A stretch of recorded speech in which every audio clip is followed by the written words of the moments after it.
What's going on, people? We are Tottenham TV and we are back. I am back. It's been a long break. It's been a good break. And, I did call up the Don. I said to him just before I left, after we wrapped up the Basuma deal, I said, look, just hold off for 10 days. I'm going to be back in 10 days. And there you have it. As soon as I come back, we've wrapped up Richarlison. We've got our very own R9 now at Tottenham Hotspur. Brazilian. And, it's not exactly like the same kind of Brazilians that we've signed in the past of Carlos Vinicius and Gilberto at left back and Emerson Royal at right back. This is a proper Brazilian now starting for Brazil. Where's the number 9? And I cannot be happier. And I'll just read through some of the updates that have come through this morning. It'll be quite repetitive, but I just got to get through them all because it's so exciting, this news. First one from Ornstein saying Richarlison is scheduled to undergo a medical today after Tottenham struck an agreement in principle with Everton overnight. Romano says Tottenham have signed Richarlison on a permanent deal. Here we go. First part of paperwork's now signed with Everton after full agreement and personal terms. Fee will be around £50 million guaranteed plus add-ons. Richarlison on his way for medical tests in Brazil. Done deal. Simon Stone, and when he talks, it's very serious. And he says Richarlison's medical ahead of a move to Tottenham Hotspur is being undertaken in Brazil. Ali Gold says 60 million, including add-on deals with Everton, was agreed late last night. The plan at the point was for Richarlison to have his medical abroad today. And then a little funny one here from UOL Sports, publication out of Brazil, says that Richarlison turned down a move to Arsenal in favour of a move to Tottenham Hotspur this week. So happy days. And, you've been banging on the Richarlison drum for a while now. It's very exciting. It's very exciting. When you look at the front three, first of all, Sonny, Kane, and Kulusevski, and you're adding Richarlison to that now. I mean, it is just going to be something else, isn't it, Sim?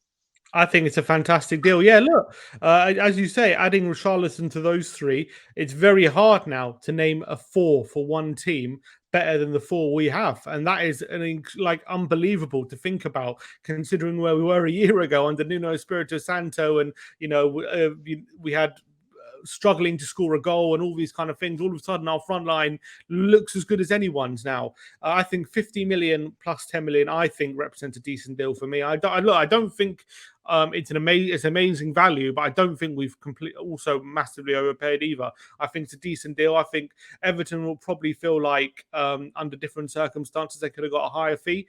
I think Spurs might feel like under different circumstances they could have probably paid a lower fee, but I think 50 million plus 10 million makes sense considering they paid about 50 million 4 years ago for him. And I think what he's gone on to become, as you say, Brazil's number 9, one of Everton's best players. I'm just super excited. I think he's a real brilliant talent. I think he's got levels to go at Tottenham. Mm-hmm. I think we're going to see a much better player at Spurs than we saw at Everton. You've got to remember, this is a player who had to do so much by himself in terms of work on the ball, trying to make things happen in the final third. He's had Iwobi and Damare Gray and Andros Townsend surrounding him for support. You know what I mean? This guy's been starved of quality around him for a long time now. And finally, he's going to have, imagine him next to Kane and Son and Kulusevski. It's going to be unbelievable. I honestly think he's going to fly. And I'm so excited. I couldn't be happier. I'm happy that it seems now that although at the beginning of this deal, a lot of the fan base were maybe quite apprehensive, but it seems that everyone's got on the same bandwagon now. I'm super excited by bringing him in. I think it takes us up a notch. I really do. I think it rides real quality depth, and I don't think just depth adds good. It adds proper competition for places now. I think signing someone like Richarlison means Son and Kane can't rest on their laurels. I think his play is good enough that he has to keep them on their toes, and obviously he's going to get plenty of game time anyway with Champions League and all the domestic cups as well. I see him being a massive asset for us. I think Spurs fans are going to fall in love with him. I really think that, with his shithousery, with his fighting endeavour and passion on the pitch, the way he uses his social media as well, and how he riles people up, and especially if he scores a goal in the North London derby, you bet you'll see him on social media. I think Spurs fans are going to absolutely love him. So I'm super excited. I couldn't be more excited with this deal. And the strategy at the moment, we've got Brighton's best player, we've got Everton's best player now coming through the door. It's fantastic to see, and all before July.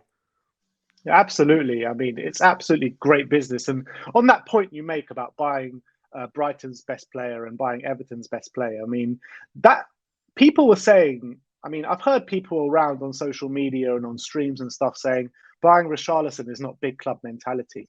I completely think the opposite. I think getting people like Richarlison and Bissouma in is exactly what big club mentality is. Because when you look at, the Alex Ferguson days of the Premier League, when he was buying the best players from all Premier League. How many times did he do it to us? How many times did he do it to other Premier League teams time and time again? And see what he achieved over there. And I think bringing in a Bissouma, bringing in a Richarlison, bringing in best players from other Premier League teams is exactly what best big club mentality is, in my opinion. I completely agree. I don't understand why anyone wouldn't be excited by this deal. I kind of struggle to comprehend what isn't exciting about bringing Richarlison to Spurs and what he could potentially bring, unless you really don't rate him, which I don't see why you wouldn't, unless you think that he's had all the tools to succeed at Everton, which I really don't believe he has. I think there's every reason to be very excited, and but not about just what he'll bring, about also what this deal represents as well, and to think as well. With Rafinha, we don't know what's going on with him, whether he's going to Barcelona or not, or if he's going to go to Chelsea. Arsenal obviously missing out on him as well. I think we've done very, very well to get this deal done fairly quickly and get it over the line. And I think that getting Richarlison through the door is a massive, massive step for this club. I think when have we ever done this to another Premier League team taking their best player like that for big money and said even though it's not a priority position, you know what I mean? It's that's the key thing as well. It not being a priority position. I mean, not only maybe we have signed players from other Premier League teams before, maybe not their best player. But when have we ever spent this kind of money on a position where we're stacked with Heung-min Son, Harry Kane, Kulusevski? You know what I mean? We've never done stuff like that before. And that is exactly what big club mentality is. And that's what we need to keep doing now. And I'm telling you, it's not stopping here. I mean, this Richarlison deal, I'm so happy about it. I really am. I've had a smile on my face throughout the whole flight. You're a bit apprehensive at the beginning, though. No, I tell you what, at the beginning, I said that I like Richarlison as a player, but I don't think he's as good as you say he is. That's what I kept saying. But I do think, I always said that I wanted him in the team, and I think that he would be an asset to Spurs. I always said that. And I always said that when you're comparing him to a player like Rafinha, I said that I think Rafinha is actually, he's got more talent as a player, but I always said that Richarlison probably fits us the best. So I prefer to bring in Richarlison over a Rafinha. That was my opinion originally. In terms of money, it looks like 50 million plus 10 million, which is probably about 5 million cheaper than Rafinha is going to be, about 55 plus 10. So, I mean, I think that's probably fair. I think it makes sense. That's what the market rate is. I don't think we're massively overpaying. I think there's going to be money on top of that as well for other players. I'm just so excited to get him through the door and what he and I was watching. So obviously, a lot of his goals he's been scoring for Everton, and what really stood out for me was how many headers he scored. He's scored so many headers. He's really, really good in the air, which really shocked me. That he was that good in the air. So maybe that's something to watch out for when he's in a Spurs shirt. One thing to question: let's say we do want to give Kane a rest, do you think we put Son up top? Sorry, do you think we put Richarlison up top, or do you think and Son on the left, or do you believe we put Son up top and Richarlison on the left? I think Richarlison up top and then Son on the left. I think Conte's alluded to it before that he doesn't really see Son as that central figure. He likes him more drifting off the left in that kind of left number 10. So I think Richarlison does come in as the predominant Kane cover, in my opinion. More physical as well, isn't he? A lot more physical than Sonny. You can see that. And I think Richarlison himself is going to be really excited with this deal as well. Playing Champions League football for the first time of his career. He's probably, that's something that's probably been a massive goal of his. So I can see him really coming all guns blazing for, especially the first part of the season with the World Cup spot on the line and all that kind of stuff. I expect a fast start from Richarlison, and I think he's been toiling in mid-table for positions he doesn't really want to fight for years now, and now he's finally where he wants to be, near the top end of the table, and I can't wait to see what he's got to give for us. And back what you were saying about the price and about how you think it's a good price and all that. I mean, I hate this narrative going around being like, oh, we're overpaying for this one, we're overpaying for that one. I mean, how many times over the years are we like, oh, we're not stumping up the money for this one, we're not stumping up the money. A player is only worth however much a team is going to pay for them, right? No one has an actual true value of what they're actually worth. You're only worth what a club is prepared to pay for you. And I hate this thing like being like, oh, he's not worth that. I mean, if Conte wants him, you get him through the door, no matter what the price is. Obviously, if you're going to pay 150 million or something like that, it's overpaying. But at this price, 50, 60 million, if Conte wants him through the door, you do the deal and you get it done. And no matter what you think of him as a player, if Conte wants him through the door, you got to back the signing and you got to believe it's going to work out. I just don't see where we're overpaying. I think he's prem proven. He's 25 years of age. He's a starting striker for Brazil. He consistently gets double figures in the Premier League. He covers two positions that we need. I mean, he's the Everton's best player. So where's the overpayment? I don't understand. That's pretty much where the market is. I don't understand why anyone. I think people maybe be stuck in prices of 10 years ago if they think this is overpaying, because I think this is the market rate. And if you look at any Everton fan, every Everton fan I've seen on social media, they all think they're giving him away for cheap. They all think that we're underpaying massively. Didn't they pay 50 million for him? Yeah, that's what I'm saying. That was 4 years ago. So they paid, well, I think it was 35 plus add-ons. I don't know if it reached the add-ons or not, but it potentially did reach 50 million. Yeah. So, the fact there's only been 10 million on top after 4 years is, I think that's good value for us. And all the Everton fans I've been seeing are saying that the starting price should be 70, 75 million for him. They think that that Levy's done another one, or whoever negotiated the deal has really done one over on Everton because of their desperation to get one big sale for the fiscal year. So I don't have any problem for me with the financials of the deal. I think it's completely fair. If you can argue maybe it's a slight overpayment, but I don't even buy that. I think disagree. It's market value. I think it's market value. I'm saying you could make an argument for it, but if you do make an argument for it, it's like slight. You're talking 5 million or something. Like if we paid 45 million for him, I don't think anyone bats an eye. 50 million, people might say, oh, that's a lot of money, but I don't see the overpayment for me personally. No, I agree with you. And, you got to remember this guy at the back end of last season literally dragged Everton to safety, literally single-handedly at times. He really did. He stepped up when they really needed him to. And all this thing of people say he has an attitude problem, all this, I don't buy it at all. I think he's a hard worker. I think he's always top of the stats for a forward when it comes to tackles and interceptions and closing down, all this kind of stuff, pressures. He's always top of those charts in the Premier League. He's got a fantastic attitude. I think he's fully passionate. I just think when you're a rival fan, I think he winds you up, and there's no surprise. I think he's probably an annoying player to play against, but when he's your player, I bet you love him, and I can't wait to love him. Absolutely, and I'm looking forward to well, we're probably not going to see it, but I'd love to be a fly on the wall when he meets Cristian Romero again for the first time. Oh, they're going to be shithouse meets shithouse. They're going to be best friends. I absolutely assure you, they're going to love each other in the end. I can't wait for it. Absolutely. All right, let's move on. Let's move on to another signing that seems imminent at the moment in Clement Lenglet from Barcelona. Romano says that Lenglet is expected to become Spurs' next signing, which has been approved by Conte. Damasio says Lenglet to Tottenham Hotspur is a done deal. And it's interesting because we heard today as well that Conte did try and sign Lenglet for Inter Milan in 2020. And we heard as well that Lenglet turned down a move to Spurs last summer. And Ali Gold says that he can cover two positions on the left centre-back role and the central centre-back role.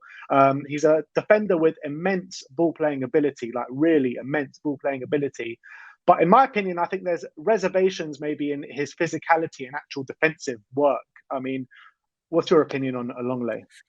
Yeah, there definitely are reservations, but I think in a back three, you can cover those with other defenders and with wing backs as well. And I think his ball playing, his passing ability for sure is going to be massively a massive asset for us. I think also you got to think it's only a loan deal, a year loan. With an option to buy. Apparently, the option to buy could be as little as €6 million, which, if he does well, could be an absolute steal. I think that it's a player that. Yes, he's been struggling at Barcelona for a couple of years, but first of all, Barcelona play a back four, so there's a lot more pressure on him defensively to do his job than there is in a back three. And secondly, Barcelona have just been a bit all over the place here and there, and we've seen firsthand with Kulusevski and Bentancur, who just came from a fan base who really didn't rate them both and had given up on them. Of course, just because Juventus themselves were struggling at the time, they probably, used them as scapegoats. It could be very similar story with Lenglet. It's a player at the moment who's quite sure on confidence. He needs arm around the shoulder, but he's shown he's a very talented defender. He had spells of Barcelona where he was brilliant. He was playing and he was getting in the France squad. They spent 30 million on him 4 years ago from Sevilla for a reason, because he was doing a fantastic job there. I think this could be a very smart bit of business. Obviously, when you're thinking about Bastoni and Gvardiol, who we're in for, and then obviously we end up with Lenglet on loan, you're thinking that's a bit underwhelming. But I think this could go on under the radar as a very, very smart piece of business. And we're hearing that we're also in the market for another centre back anyway, and whether we see Lenglet as a backup to Dyer or whether we see Lenglet as a left centre back, it's we're obviously undecided. With his passing ability, he could easily be a centre back as well. As backup to Dyer, but obviously he's a player who covers two positions because he's left-footed and used to playing on the left-hand side for Barcelona, so could obviously fit in on that side as well. I remember in January I was saying that I rate him as a player, and I think if we get him back to how he was playing a few years ago, I think he could be a very good defender for us, and I think he's probably undervalued by the market because of his lack of form and how Barca fans don't rate him at the moment. But fans of big clubs can be very unforgiving. Even Spurs, look, let's be honest. If you ask Spurs fans in October what they thought of Ben Davies, they'll say he's rubbish, get rid of him. Eric Dyer as well. Eric Dyer, we don't want him at the club. Couldn't get him out fast enough. And now look at them, starting week in, week out, putting brilliant performances in. And we wouldn't want to lose Ben Davies right now, would we? We see him as a very big part of the team. So, what Conte has done with these players, you have to have the ultimate trust that when you bring in someone with the quality of Lenglet, that he can get him playing, maybe even to a better standard than what he was a few years ago. Yeah, no, I completely agree. I mean, I wasn't completely sold on the Lenglet train, but I think once I've heard that Conte tried to sign him at Inter, he's been approved by Conte to come to the club. He's not like a Levy signing, bargain bucket kind of signing. I think I'm all for it. And like I've said before, I don't care what my feelings are on a certain player. If he's approved by Conte, he's approved by me. And that's the way I think the majority of Spurs fans have got to look at it. But having said that, I'm happy that we are looking at another centre-back as well, because I don't want him to be our only centre-back option that we are bringing in this summer. I think that it's good that he can be versatile playing on the left or the centre. I would like to bring in another one on the left potentially, and maybe use Lenglet as maybe competition for Eric Dyer. That would be my main preference, but we'll see how it goes. But I'm happy we keep bringing in players, quality players as well. I mean, yeah, he's had a hard time at Barcelona the last couple of years, but like you say, I mean, he was very highly rated at Sevilla, and that's why he got that big move to Barcelona. So if Conte can get that, loan with a cheap option to buy, if it works out, it could be an absolute steal. So, and also if it doesn't work out, then look, we send him back, and then next season we go for Gvardiol's release clause, and we go have another go at Bastoni with a better chance of signing them. So I think if we really can't get our first choice targets, I think it makes sense.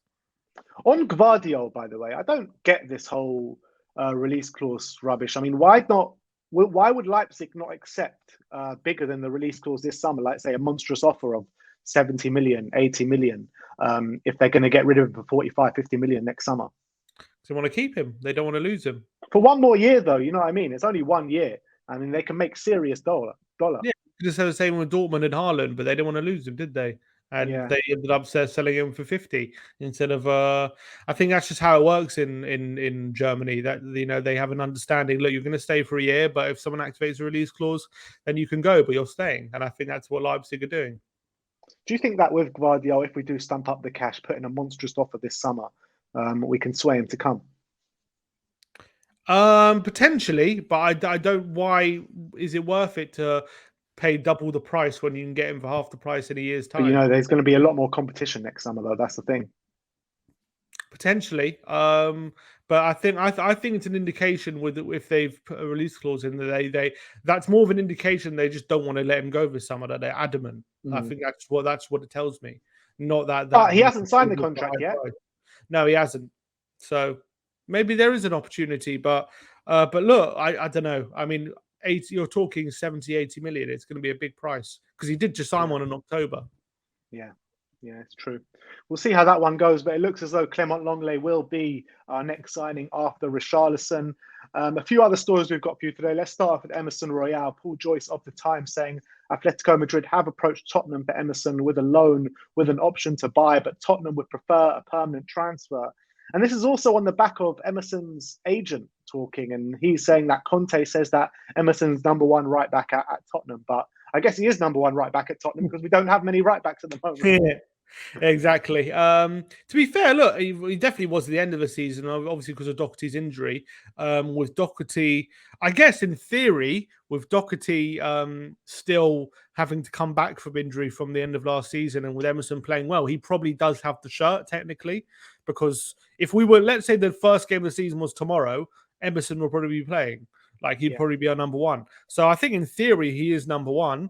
But I also think that definitely we are open to him leaving. I believe that. I think that Conte would probably wouldn't mind if we got a good deal. But having said that, he did show a much improvement. So maybe we're not giving him enough credit in terms of maybe how much he did show Conte at the end of last season. Maybe with a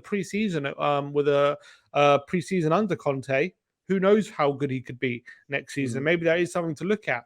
But it does look like we do definitely want to bring one in, and logic states one of them has to go.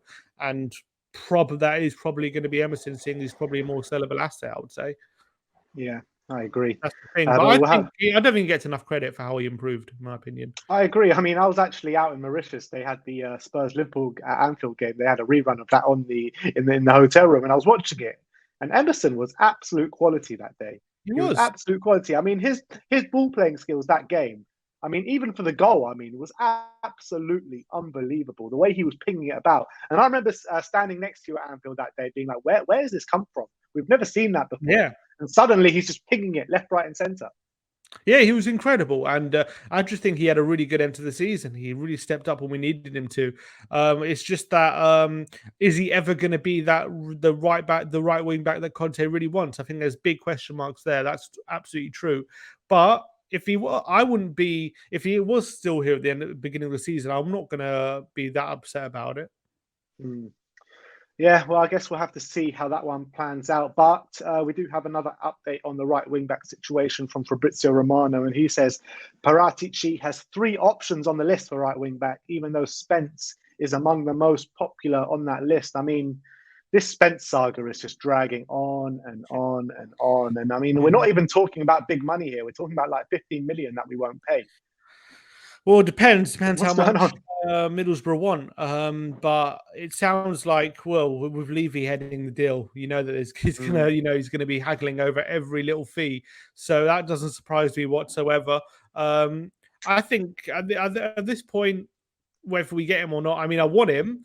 I do think he's got much potential, but also I think there are better options out there as well. So if we do miss out on him, I do think there are definitely options that could possibly have more of an immediate impact than Spence anyway. So I do think that we have decent leverage on him, but I think in terms of the homegrown quota, I think it's just one that definitely makes sense to get him in a right wing back. But I just think Levy apparently is negotiating with a personal friend, and maybe that's what's just dragging it along. I don't know. In theory, maybe that should quicken it up, but apparently it's not.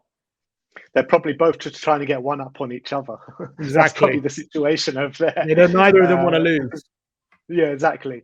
But look, we'll have to see how that one works out over the next few days, because I do think we've got just under 2 weeks before we go to South Korea. I do believe we're going to get a right wing back in before then. Yeah, I think that's probably in terms of getting a position in for pre-season. I think wing backs are very crucial for that. Yeah, absolutely. And last but not least, Anthony Gordon of Everton. Sky Sports Lyle says that Tottenham have called their interest in Anthony Gordon after Everton insisted they do not want to sell the midfielder. And it kind of makes sense because he is worth more to Everton than he is to us. I think a young English player coming through, under 21 international. I've been impressed with him every time I've seen him play, especially last season. Direct, fast, works hard. Needs a bit of work on his end product, but I think that Conte could definitely help him with that. And I would like to see him through the door. I think he covers wing back. He can cover the forward line as well. I would like to see him through the door, but I can see him staying at Everton. And I don't think someone like him would push for a move for Everton. But I think, and he would probably cost a bit more than he's probably worth to us. Yeah, I don't think it just doesn't really make sense to me right now. Especially with Everton selling their best player, would they really want to lose another massive asset in Anthony Gordon right now? Especially a youth player who the fans love. Like there would be serious discontent if they let him go as well. Especially a guy who's an Everton boy. Look, I've said I do think he's a decent player. I don't see the star quality in him, but maybe maybe look he's quite raw at the moment, so maybe that's still to grow within him. I do think he could be quite an effective wing back, built up, but maybe Conte could do a good job with him. I just don't think he's probably for us right now worth the 30 to 40 million it's probably going to take to get him in. And even that they might struggle to accept right now, considering Richarlison has just been let go and how unhappy Everton fans are about that. So it's one that I never really expected to happen, and I don't see it happening. So I'm not too bothered about it. I think there are probably better options out there. All right, and finally, Sim, still in June, we've made how many? 5 signings is it now? 3, 4, or 5 signings. If you call Lenglet and Richarlison, we'll call them done deals because it looks as though they are going to get over the line. What's your rating for the window? My rating out of 10. What was it, 7 yesterday? So with these two signings, the most ridiculous thing I've ever heard. I don't understand what the whole debate was about. I don't like. There are people saying, "Oh, it's a 3 or 4." Because I don't know. Didn't make sense to me, the whole thing. I think we've done so well so far. If for 3 weeks or 2 weeks into the window to get the amount of business we've got done so far, and the quality of business as well. If you take Forster out of it, who obviously is a backup goalkeeper, I still think it's probably decent business anyway. Like Perisic, Bissouma, Lenglet and Richarlison is fantastic stuff. Really high quality business and early business in time for pre-season. It's going very well this transfer window, and there's also one bit of news just up down the Richarlison stuff coming from Ornstein right now. Said that Everton are believed to have rejected the £40 million bid from Spurs last night before Spurs decided to significantly raise the offer after there was late interest shown by one unnamed club. So Spurs moved very quickly to close. It was Chelsea. I bet you. I reckon either it was Chelsea or could very well have been Arsenal. I reckon it could very well have been Arsenal. Could have been Arsenal, but they were interested. They were interested in him. Before Rafinha, and then obviously the Rafinha thing came about, and they put all their eggs in that basket. I reckon there's a chance they made a late bid for him. Yeah, maybe, but I don't think we would be too worried about losing out to Arsenal. But I think when Chelsea come calling, it's a different situation to when Arsenal come calling. And with the whole Rafinha thing, with Barcelona coming in late for Rafinha as well, and that's all up in the air at the moment, I think that it could have very well been Chelsea. But I want to just say fair play. If that was the case, if we added an extra 20 million, fair play to Levy, because I can definitely say with 100% certainty that in years gone by he would not have done that. He would have just lost out on him.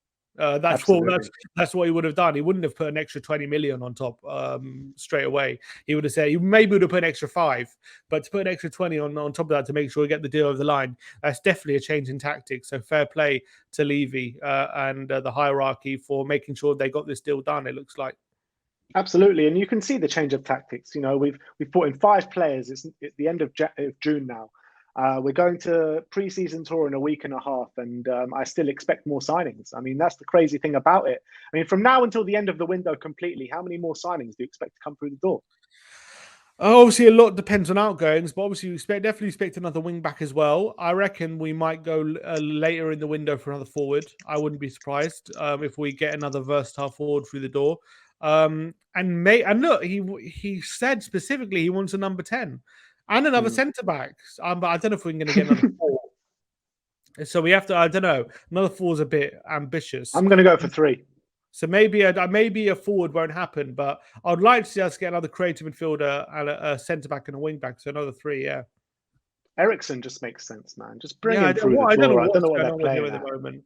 I mean, he's gone very quiet with him, so maybe there's still some potential. All right. Well, very exciting times at Tottenham. I mean, Have you ever remembered a more exciting transfer window than this, being a Spurs fan? No, Because we've I haven't. never done business this early. It's fantastic stuff. I'm very happy with backing the manager. Couldn't be happy with how the summer's going so far. Let's just hope it keeps going in the right direction. And I'll tell you this right now. You were saying an 8 last night. Danny was saying a 4 or whatever he was saying. Sean was agreeing with you a 7. I was saying it's an 8 bordering onto a 9. That's what I'm saying. I mean, in January, in June, for God's sake, season starts in August. The preseason hasn't even nowhere near started yet. To bring in 2 players that 100% increase the starting 11 in Perisic and Bissouma, and to bring in Richarlison and Lenglet as well, who will improve the 11 and also provide amazing cover to what we have as well. It's just unbelievable. It's unbelievable. What more can you ask for at this stage? I don't think you can ask for much more. Absolutely. But that is your Tottenham update today. I believe we've got some more Richarlison content coming your way today as well. It's good to be back. And thank you everyone for watching today. Like, subscribe and comment. And as always, come on you Spurs. Spurs.